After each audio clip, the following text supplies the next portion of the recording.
Quantum physics में आके सारी धारणाएं चेंज हो गई, एकदम हिल गया है, पूरी फिजिक्स हिली हुई है इस समय। इसको मॉडर्न फिजिक्स कहते हैं आजकल। क्या एक्सपेरिमेंट हुआ है? एक्सपेरिमेंट ये हुआ कि जब हमने उसमें कुछ प्रयोग किए, प्रकाश को जब भेज के देखा, आइंस्टीन ने पहली बार कहा था कि प्रकाश एक वेव भी है और पार्टिकल भी। उससे पहले प्रकाश को वेव समझते थे, हम लहर समझते थे। आइंस्टीन ने कहा ना, वेव भी है पार्टिकल भी है, दोनों की तरह से बिहेव करता है, और उसको फोटोन कहा पार्टिकल के रूप में। अब जो चीज है ना, आप सुनेंगे तो कुर्सी पकड़ लीजिए, खिसक ना जाए कहीं, ऐसी इंटरेस्टिंग चीज है। इसी से आइंस्टीन हिल गए थे अपने समय में। प्रकाश को भेजा और प्रकाश वेव की तरह बिहेव कर रहा है, लेकिन कुछ चीजें समझ नहीं आ रही हैं। तो इनको ठीक से समझने के लिए क्या किया कि एक डिवाइस बनाई गई जो उस प्रयोग को ऑब्जर्व करेगी, और जैसी वो डिवाइस लगाई गई, प्रकाश का बिहेवियर पार्टिकल जैसा हो गया। ये क्या तमाशा हो रहा है भाई, अजीब तमाशा है। तो जैसी वो डिवाइस हटाई, वो फिर वेव जैसा हो गया। वेव जैसा कैसे हो रहा है? सामने दीवार पर जो इमेजेस बन रही हैं उससे पता लग रहा है। जैसी डिवाइस लगाई, फिर पार्टिकल हो गया। अब ये प्रयोग हजारों बार दोहराया गया और हर बार सेम रिजल्ट आया। और 2022 का नोबेल प्राइज जीतने वालों की धारणा क्या है कि जो प्रकाश है, जो फोटॉन्स हैं, देखे जाने पर उनका बिहेवियर चेंज हो जाता है। ये पूरी भौतिक वस्तु की ऐसी की तैसी हो गई है। वरना भौतिक वस्तु को इस बात से क्या फर्क पड़ेगा कि मैं देख रहा हूं उसको? भाई, सार्त्र ने कहा, कई दार्शनिकों ने कहा कि मनुष्य को फर्क पड़ता है। अगर मैं आपको लगातार देखने लगूं या आप किसी को लगातार देखेंगे तो उसका बिहेवियर चेंज होने लगता है, परेशान होने लगता है।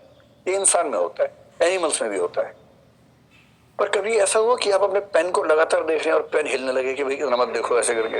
ये तो कभी नहीं हुआ आपके साथ, है ना? हालांकि सहज योग वाले और कई लोग क्लेम करते हैं कि वो आंखों से चम्मच को मोड़ देते हैं। ये क्लेम कई परंपराओं का है, पर लोग उस पर डाउट भी करते हैं। जब तक अपने सामने देखेंगे नहीं, कैसे विश्वास करें? पर क्वांटम फिजिक्स कह रही है कि जब ऑब्जर्व करते हैं तो प्रकाश का बिहेवियर पार्टिकल का हो जाता है, नहीं तो वेव का रहता है। और ये मैं नहीं कह रहा हूं, 3 वैज्ञानिक जिनको नोबेल प्राइज मिला है, गली मोहल्ले के लोग नहीं है, नोबेल प्राइज मिला है इसी साल का 2022 का, वो कह रहे हैं ये बात। और उससे खतरनाक एक बात और क्वांटम फिजिक्स ने बता दी है, जिस पर भी आइंस्टीन भड़के हुए थे। पूरा दर्शन टिका हुआ एक सिद्धांत पर, कारणता, कि हर चीज का एक कारण होता है। उस कारणता सिद्धांत को आग लगा दिए क्वांटम फिजिक्स ने। शायद कारणता सिद्धांत ही खारिज हो जाएगा क्वांटम फिजिक्स से। और वो क्या रिसर्च है? वो रिसर्च भी इन लोगों ने साबित की है। उसको बोलते हैं क्वांटम एंटेंगलमेंट। एंटेंगलमेंट का मतलब दो चीजों का जुड़े होना। अब तक हम क्या सोचते हैं कि कोई भौतिक वस्तु अगर है, उसमें कोई भी चेंज तभी आएगा जब उसके ऊपर कोई प्रेशर लगेगा, कोई टच होगा, बेशक हवा ही टच हो, कुछ टच होगा तो चेंज होगा उसके अंदर। हम ये नहीं मानते थे किसी के देखने से चेंज हो जाएगा। एक तो ये साबित हुआ कि देखने से चेंज हो रहा है, और अगर देखने से चेंज हो रहा है तो इसका मतलब शंकराचार्य के दर्शन में साक्षी चैतन्य की धारणा है कि ब्रह्म एक ड्रीम की तरह से जगत का ऑब्जर्वर मात्र है। पूरा जगत केवल एक ऑब्जर्वेशन है, और उस ऑब्जर्वेशन से ही चीजें बदल रही हैं। सांख्य दर्शन कह रहे हैं कि पुरुष यानी कि आत्मा के नजदीक होने मात्र से प्रकृति यानी भौतिक वस्तु में चेंजेस आने लगते हैं। अजीब हाल है। जिन चीजों को हम मजाक समझते थे, ऐसा लग रहा है कि इससे कुछ रास्ता निकल रहा है उसका। पहली बार ऐसा हुआ ना कि किसी के ऑब्जर्व करने से भौतिक वस्तु की नेचर चेंज होने लगी, ये तो पहली बार सामने आया। और दूसरी व्याख्या तो और खतरनाक हो गई है।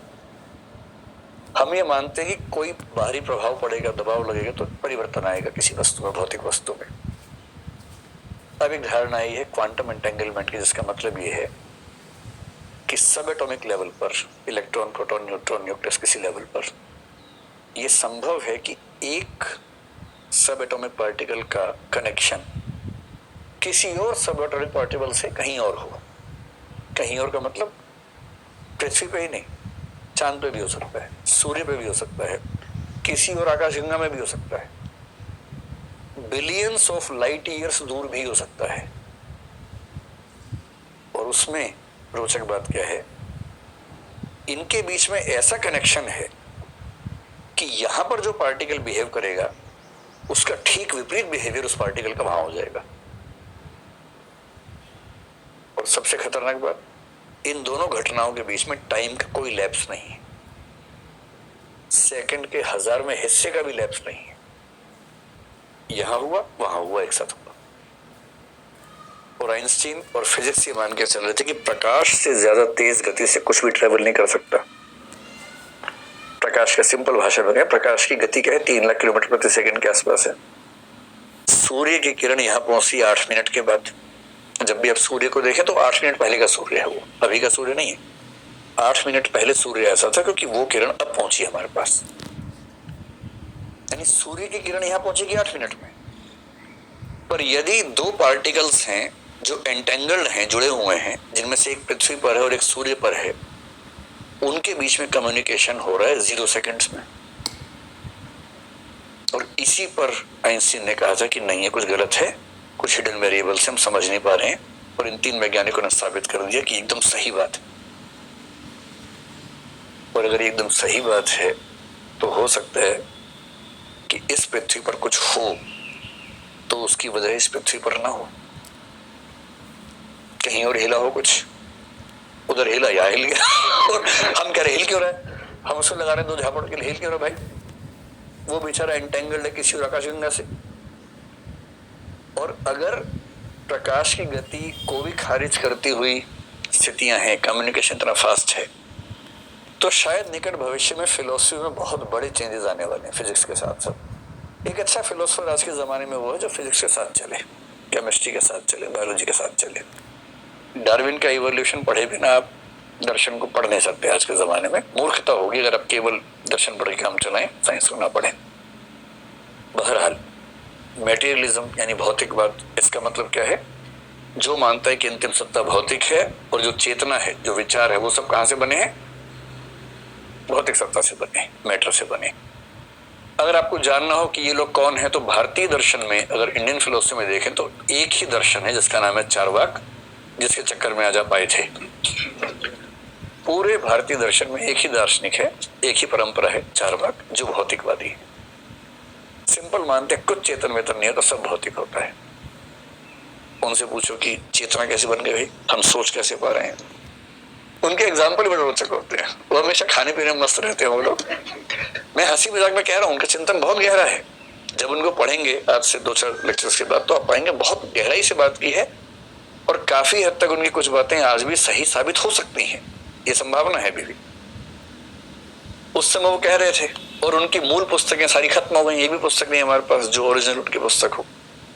जनरली उनके बारे में जो हम पढ़ते हैं, उनके आलोचकों के कंटेक्स्ट में पढ़ते हैं कि आलोचकों ने किस विचार की आलोचना की, निंदा की, क्रिटिसाइज किया।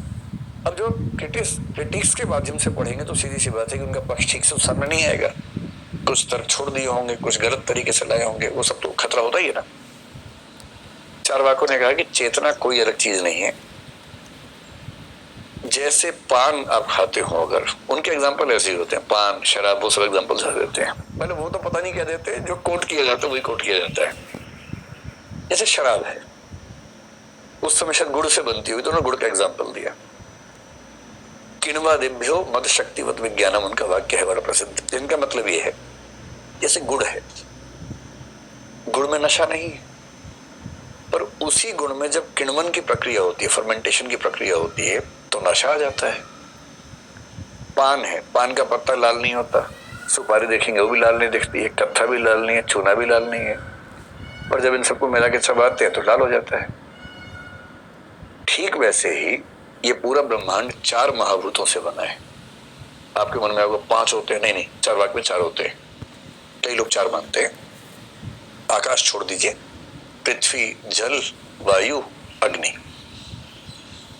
इन 4 चीजों के अलग अलग अनुपात में मिलने से सब चीजें बनती हैं, और इसी के एक विशेष अनुपात से चेतना भी विकसित हो जाती है।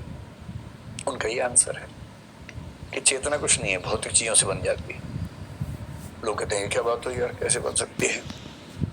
लेकिन आज के समय में फिर एक बात है, कंप्यूटर में सारी भौतिक वस्तुएं हैं, पर कंप्यूटर थिंकिंग कर पा रहा है, प्रोसेसिंग कर पा रहा है, लैंग्वेज के खेल भी खेल रहा है, ट्रांसलेशन भी कर रहा है, आर्टिफिशियल इंटेलिजेंस भी कर पा रहा है।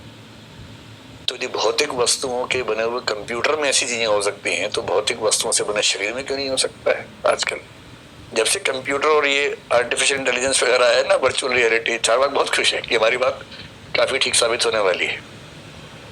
लेकिन इतने में क्वांटम आ गया, वो कह रहे कि देखने से भौतिक का व्यवहार चेंज, उससे ये लोग बहुत खुश हैं कि कॉन्शियसनेस भौतिक वस्तु को भी चेंज कर सकती है। वो क्वांटम क्वांटम कर रहे हैं आजकल।